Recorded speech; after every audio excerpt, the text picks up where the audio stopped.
You and I are going to be part of history in the making.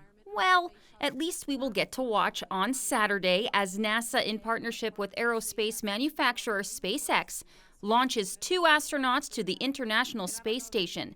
Although originally set for Wednesday, the launch was postponed due to unfavorable weather conditions.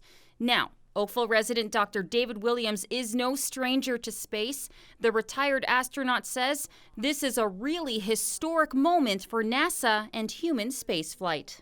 So over the past 10 years, NASA and the international partners have utilized the Russian space program, the Soyuz spacecraft, to send astronauts to the International Space Station.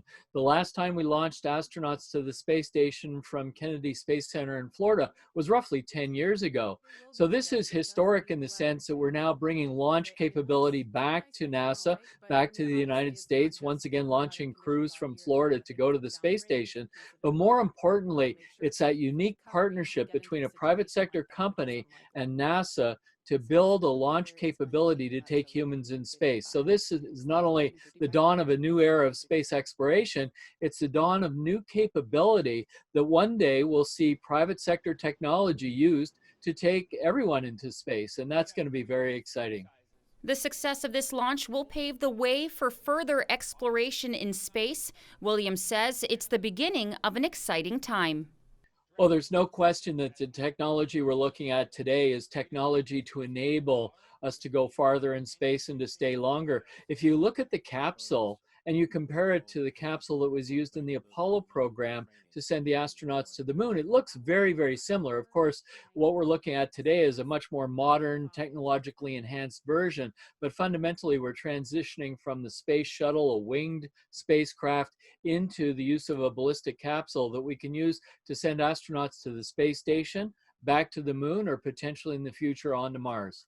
Having gone to the International Space Station himself back in 2007 and completing 3 spacewalks during that mission, Williams says it will be interesting to see the changes they've made since his time in space. Just looking at the spacesuit, where they're getting into their suits, the suit room is the same one we used, but on the one hand, it's similar. On the other hand, everything is different. It's really exciting seeing the evolution of technology that's going to be used to take humans farther into space.